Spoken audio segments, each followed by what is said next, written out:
YCP అనే party ఉందని ప్రజలు మర్చిపోతున్నారని భయమేసినటువంటి వైసీపీ పార్టీ ఒక కొత్త విధానానికి తెరదీసింది. ఏదో ఒక రూపంలో మనం న్యూస్లో ఉండాలా, అది మంచో చెడు ఏదైనా కానివ్వండి. గతంలో అంబటి రాంబాబు ఉన్నాడు, ఆయన మాట్లాడిన మాటలు కరెక్ట్ కాదు, కాకపోతే న్యూస్లో ఉన్నాడు కదా. అలాగే మనం న్యూస్లో ఉండాలి అనుకుంటున్నారో ఏమో తెలియదు కానీ అటు జగన్మోహన్ రెడ్డికి పాపం ఇటు పేర్ని నానికి వీళ్ళిద్దరికీ మధ్య భ్రమించిందా లేకపోతే ఆ న్యూస్లో ఉండాలని ఆరాటమో నాకైతే అర్థం కాలేదు. కానీ అదే వాస్తవానికి న్యూస్లో ఉండాలని ఆరాటమే లేదు. ఎందుకంటే జగన్మోహన్ రెడ్డి 5 ఏళ్ళు సీఎంగా ఉండి నాకు తెలిసి గట్టిగా 10-15 సార్లు కూడా ప్రెస్ మీట్ పెట్టి ఉండడు. కానీ ఓడిపోయిన తర్వాత సగ క్లోజ్డ్ రూమ్లో రికార్డెడ్ ప్రెస్ మీట్లు ఆ వారానికి ఒకటి పెట్టే ప్రయత్నం చేస్తున్నాడు. ఎందుకనంటే ప్రజలు మర్చిపోతారనే భయం. పేర్ని నానికి కూడా అదే ఉండుంటుంది. ఇప్పుడు పోనీ ఏదైనా రాష్ట్ర సమస్య మీద ప్రశ్నిస్తే తప్పులేదు, రాజకీయాల్లో అవన్నీ కామన్. కానీ రాష్ట్ర సమస్యల మీద ప్రశ్నించట్లా. నారా లోకేష్ ఏం బట్టలు వేసుకుంటున్నాడు, నారా లోకేష్ ఏం ఫుడ్ తింటున్నాడు, నారా లోకేష్ రోజు లెగిస్తే ఎక్కడికి వెళ్తున్నాడు, వాటి గురించి మాట్లాడుతున్నారు. ఇప్పుడు ఆల్రెడీ మనం ఒక వీడియోలో చెప్పుకున్నాం, కొలంబో టికెట్కి సంబంధించి నారా లోకేష్ ఒక క్లారిటీ ఇచ్చాడు. ఎందుకంటే వైసీపీ ఒక ఆరోపణ చేసింది, వాస్తవానికి సిగ్గు శరం ఉంటే మేము తప్పుడు ఆరోపణ చేసామని లెంపలేసుకోవాలా. అలాంటిది మానేసి నారా లోకేష్ ఫస్ట్ ఏమన్నారు, సాక్షిలో ఒక కథనం రాశారు, దీని మీద కూడా మనం ఒక వీడియో చేశాం. ప్రజల సొమ్ముతో నారా లోకేష్ జల్సాలని చెప్పి సాక్షిలో ఒక వార్త వేశారు. అలాగే వాళ్ళ ఛానల్లో ఒక న్యూస్ ఐటమ్ కూడా రన్ చేశారు.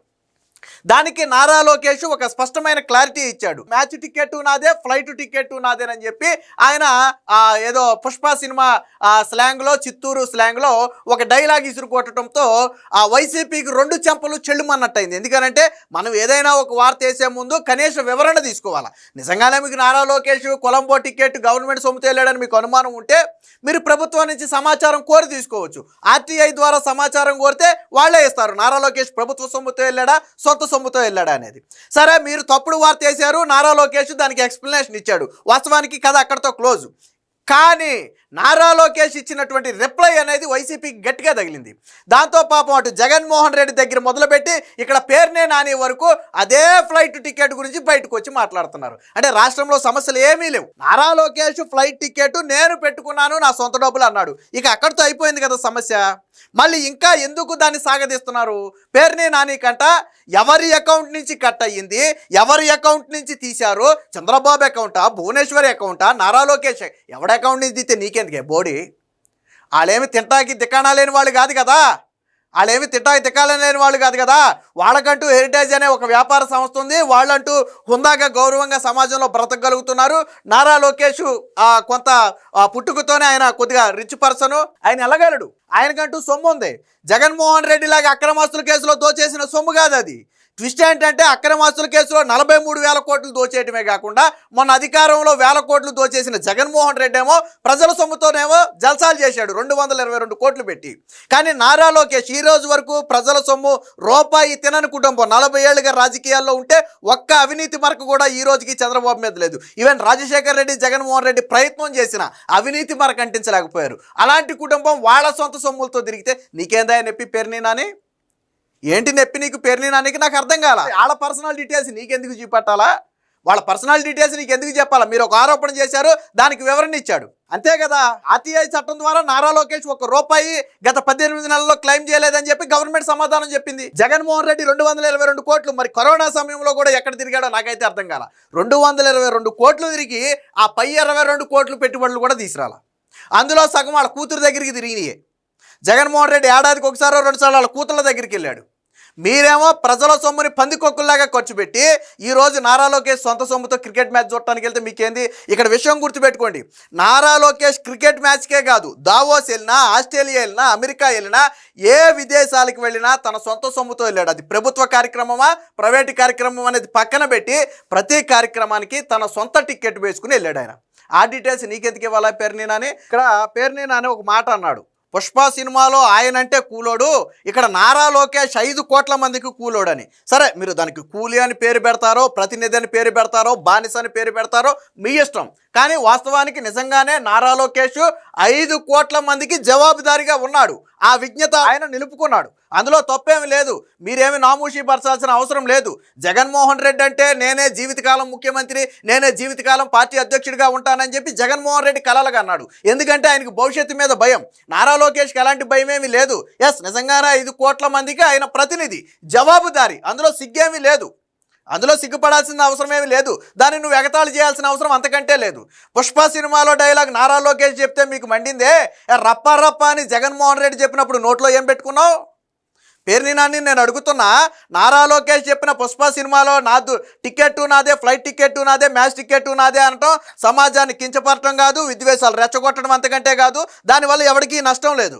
మరి జగన్మోహన్ రెడ్డి రప్పా రప్పా అని ఇలాగ చేతులు అటు ఇటు చూపితే బయటకు వచ్చిన తర్వాత ప్రజలను భయాందోళనకు గురి చేసిన వైసీపీ పేటీఎం బ్యాచ్ గురించి మాట్లాడవే. అంటే పుష్ప సినిమా డైలాగు మీరు చెప్తే కరెక్టా? జగన్మోహన్ రెడ్డి రప్పా రప్పా అని చెప్పి కార్యకర్తలనే ఓళ్ళ మీదకి ఎగదోసి విధ్వంసాలు సృష్టిస్తే కరెక్టా? నారా లోకేష్ మాత్రం మ్యాచ్ టికెట్ నాదే, ఫ్లైట్ టికెట్ నాదే అంటే తప్ప?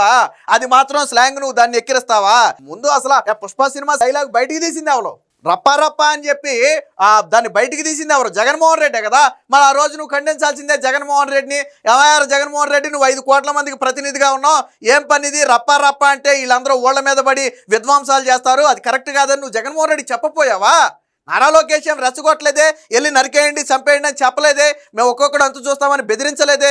మరి నీకెందుకు మండింది? దాన్ని నువ్వు ఎగతాళి చేయటం. మళ్ళీ నారా లోకేష్ కూలోడే, కానీ వీళ్ళు మాత్రం ఓనర్లు. నారా లోకేష్ కూలోడే, దానికి ఏమి తప్పలేదు. నేను మళ్ళీ చెప్తున్నా, మీరు దానికి కూలీ అని పేరు పెట్టుకుంటారా, బానిస అని పేరు పెట్టుకుంటారా, ప్రతినిధి అని పేరు పెట్టుకుంటారా, మీరు ఏదైనా పేరు పెట్టుకోండి. నారా లోకేష్ ఖచ్చితంగా 5 కోట్ల మందికి జవాబుదారే. నారా లోకేష్ ఏ రోజు నేను నీకెందుకు సమాధానం చెప్పాలని ఏ రోజు అనలేదు. ఆ 5 కోట్ల మందిలో జగన్మోహన్ రెడ్డి కూడా ఉన్నాడు. కాబట్టే మీరు చేసిన ఆరోపణకు ఆ ఫ్లైట్ టికెట్ నాదే, మ్యాచ్ టికెట్ నాదేనని చెప్పి జవాబు చెప్పాడు. మరి ఇదే ప్రశ్న 222 కోట్ల రూపాయలు జగన్మోహన్ రెడ్డి ఖర్చు పెట్టాడని నారా లోకేష్ గతంలో మాట్లాడితే ఒక్క నోరు బెగలేదే. 5 ఏళ్లలో జగన్మోహన్ రెడ్డి ఫ్లైట్ ఖర్చులు 222 కోట్లు ఖర్చు పెట్టాడని అధికారిక ఆధారాలు విడుదల చేస్తే మీ ఒక్క నోరు బెగలేదే. మీరు ఓనర్ల రాష్ట్రానికి మీ ఎవడమ్మ మొగుడు సొమ్మని చెప్పి మీరు ఖర్చు పెట్టుకున్నారు. మీరు 222 కోట్లు ఎవడమ్మా మొగుడు సొమ్మని ఖర్చు పెట్టారు. మీరు ఏది 22 కోట్ల పెట్టుబడులు చూపించండి. అందులో సగం జగన్మోహన్ రెడ్డి కూతుళ్ళ దగ్గరికి వెళ్ళడానికి పెట్టిన ఖర్చు అది. అందులో సగం ఖర్చు ఏమో తిరుపతి వెళ్ళాలంటేనేమో గన్నవరం ఎయిర్పోర్ట్లో బయలుదేరేమో అక్కడ హైదరాబాద్ వెళ్ళాలి, భారతీ రెడ్డిని దింపాలి, తిరుపతి వెళ్ళాలి, తిరుపతిలో గుళ్ళో పని చూసుకోవాలి, మళ్ళీ హైదరాబాద్ వచ్చి భారతీ రెడ్డిని ఎక్కించుకోవాలి, తిరిగి మళ్ళీ ఇక్కడికి రావాలి. ఎవడమ్మా మొగుడు సొమ్మని ఖర్చు పెట్టారు కాదా? జగన్మోహన్ రెడ్డి తిరుపతి వెళ్తా భారతీ రెడ్డిని హైదరాబాద్లో దింపి తిరుపతి వెళ్ళిన మాట వాస్తవం కదా? మళ్ళీ తిరుపతి నుంచి భారతీ రెడ్డిని ఎక్కించుకుని మళ్ళీ విజయవాడ వచ్చిన మాట వాస్తవం కాదా? ఓపెన్ ఛాలెంజ్ ఎవరికైనా సరే. దాని గురించి ఎవడు మాట్లాడలేదే. మరి నువ్వు చెప్పిన వాళ్ళందరూ కూడా వాళ్ళ కుటుంబ సభ్యులే. భువనేశ్వరి కుటుంబ సభ్యురాలే, బ్రాహ్మణి కుటుంబ సభ్యురాలే, చంద్రబాబు కుటుంబ సభ్యుడే. సో వాళ్ళ కుటుంబంలో ఎవరో ఒక టికెట్ తీశారా? నీకేంది నొప్పి? జగన్మోహన్ రెడ్డి తాడేపల్లి ప్యాలెస్ నుంచి వారం వారం బెంగళూరు ప్యాలెస్కి వెళ్ళటానికి రావటానికి ఫ్లైట్ టికెట్లు ఎవరు తీస్తున్నాడు నేను అడుగుతున్నా. నువ్వు పెట్టు బయట.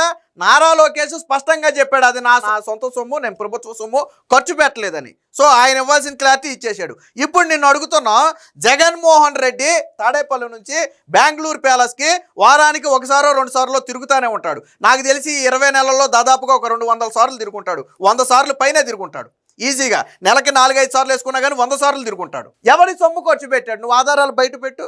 అంటే నారా లోకేష్ టికెట్ ఎవరి టికెట్ కొన్నాడో నారా లోకేష్ బయట పెట్టాలని. మరి జగన్మోహన్ రెడ్డి తిరిగిన యాత్ర ఖర్చులు మేము బయట పెడతాం, మరి అవి ఎక్కడి నుంచి పెట్టాడో ఒకసారి చెప్తే బాగుంటుంది.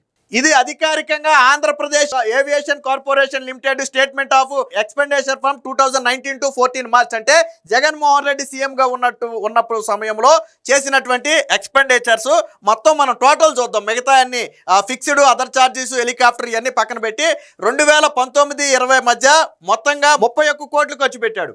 అలాగే 2020-21లో 44 కోట్లు ఖర్చు పెట్టాడు. 21-22లో 49 కోట్లు ఖర్చు పెట్టాడు. ట్విస్ట్ ఏంటో తెలుసా? ఈ రెండు కూడా కరోనా సమయాలు. 21-22 కూడా కరోనా సమయాల్లోనే దాదాపుగా 100 కోట్లు సుమారు ఖర్చు పెట్టాడు జగన్మోహన్ రెడ్డి. మరి ఎక్కడికి తిరిగాడో నాకైతే అర్థం కాల. 22, 23లో 47 కోట్లు ఖర్చు పెట్టాడు. 23, 24 అంటే ఆయన దిగిపోయింది మార్చి టయానికి అయినా 50 కోట్లు ఖర్చు పెట్టాడు. మొత్తంగా ఆయన ఖర్చు పెట్టింది ఎంతో తెలుసా? ఓవరాల్గా 222 కోట్ల రూపాయలు పైబడి ఇది జగన్మోహన్ రెడ్డి పెట్టిన ఖర్చు. నువ్వు ఇందాక అన్నావు కదా, ఎవడి అకౌంట్ నుంచి తీసుకొచ్చావు, నువ్వు 5 కోట్ల మందికి బానిసవే, 5 కోట్ల మందికి కూలీ అన్నావు కదా. జగన్మోహన్ రెడ్డి 5 కోట్ల మందికి కూలీ కదా, ఆయన ఏమన్నా 5 కోట్ల మందికి ఓనరా? జగన్మోహన్ రెడ్డిని ఎన్నుకున్నది ఎందుకు? ప్రజలను పాలించడానికే కదా. మరి ఆ లెక్కన ఆయన కూడా 5 కోట్ల మంది కూలీనే. మరి జగన్మోహన్ రెడ్డి ఎవడు దుడ్డు ఖర్చు పెట్టాడు ఇక్కడ? ప్రజల దుడ్డు ఖర్చు పెట్టాడు ఇక్కడ. జగన్మోహన్ రెడ్డి 200 నువ్వు అన్నావు చూసావా కూలీ అని, కూలీ కాదు, నిజమైన కూలీ నారా లోకేష్ కాబట్టి ప్రజల మీద 1 రూపాయి భారం వేయలా. మీరు పుట్టుకతోనే మరి అపర కోటీశ్వర్లుగా పుట్టారో లేకపోతే దోచుకున్న తర్వాత అపర కోటీశ్వర్లుగా మారారో నాకు తెలియదు, కానీ మీరు మాత్రం ఓనర్ లాగా అదే ప్రజల రక్తాన్ని పీల్చారు. 222 కోట్లు అంటే ప్రజల సొమ్ము. ఆంధ్రప్రదేశ్లో ఉన్న 5 కోట్ల మందికి ఇందులో భాగం ఉంది. 5 కోట్ల మంది నెత్తి మీద ఈ ఒప్పేశారు మీరు. నారా లోకేష్ ఒక్క పైసా ఒక వ్యక్తి నెత్తి మీద ఇలా అప్పు. ఇప్పుడు చెప్పు డైలాగు, పుష్ప డైలాగు ఇప్పుడు చెప్పు ఒకసారి. జగన్మోహన్ రెడ్డి 5 కోట్ల మంది మీద కలిపి 222 కోట్లు ఖర్చు పెట్టాడా లేదా? ఇందులో సగం ఖర్చు కూతుళ్ళ దగ్గరికి, సగం ఖర్చు భార్యను హైదరాబాద్లో దింపి తిరుపతి వెళ్ళడానికి పెట్టిన ఖర్చు, సగం ఖర్చు ఇది. కరోనా సమయంలో అందరూ ఇళ్లలో ఉంటే జగన్మోహన్ రెడ్డి ఎక్కడ తిరిగాడో నాకైతే అర్థం కాల. మరి అందరూ ఇళ్లలో ఉన్న సమయంలో జగన్మోహన్ రెడ్డి విదేశాలు ఎక్కడ తిరిగాడు నాకు అర్థం కాల. మరి నారా లోకేష్ ఈ 18 నెలల్లో దానికి సంబంధించి కూడా ఉంది ఒకటోసారి చూడండి. ఇదిగో నా ఈ ఆర్టీఐ ద్వారా తీసుకున్నటువంటి ఇది.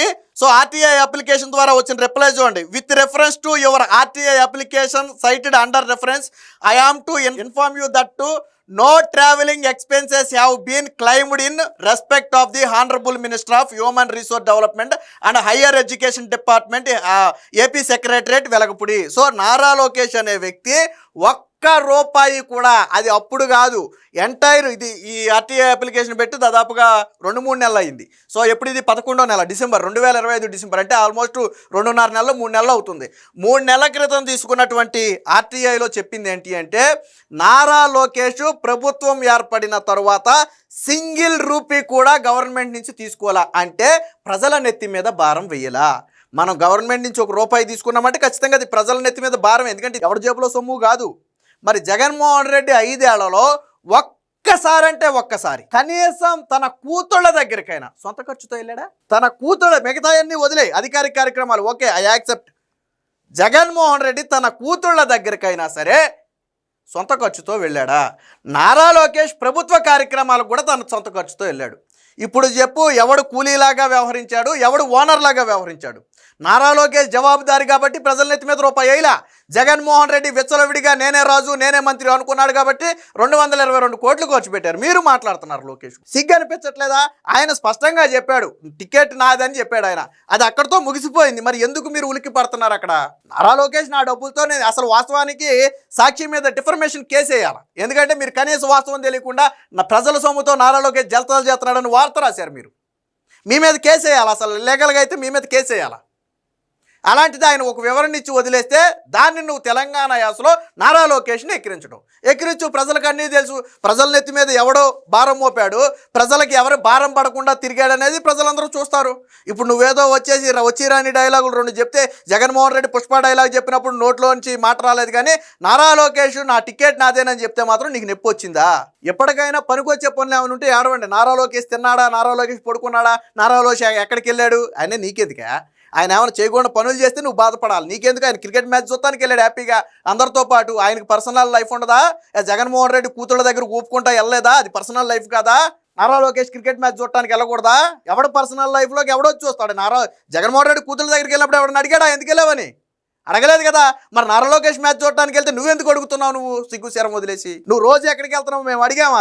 నువ్వు రోజు ఎక్కడ తిరుగుతున్నావు మేము అడిగామా? అది నీ పర్సనల్ లైఫ్ అది. కాబట్టి ఇక నుంచి అయినా పనికొచ్చే పనులు ఏమైనా ఉంటే చేయండి తప్ప ఇలా పని పాట లేని పనులు చేస్తే ప్రజలకు కూడా అర్థమవుద్ది. ఓకో వీళ్ళకి పని పాట లేక ఇక తిండి మీద బట్టల మీద తిరుగుళ్ళ మీద పడ్డారు కావచ్చు, ఇలాంటి వాళ్ళకి 11 సీట్లు కూడా అనవసరమేనని చెప్పి ప్రజలు భావిస్తే వచ్చే ఎన్నికల్లో జగన్మోహన్ రెడ్డి కూడా గెలిచే పరిస్థితి ఉండదు.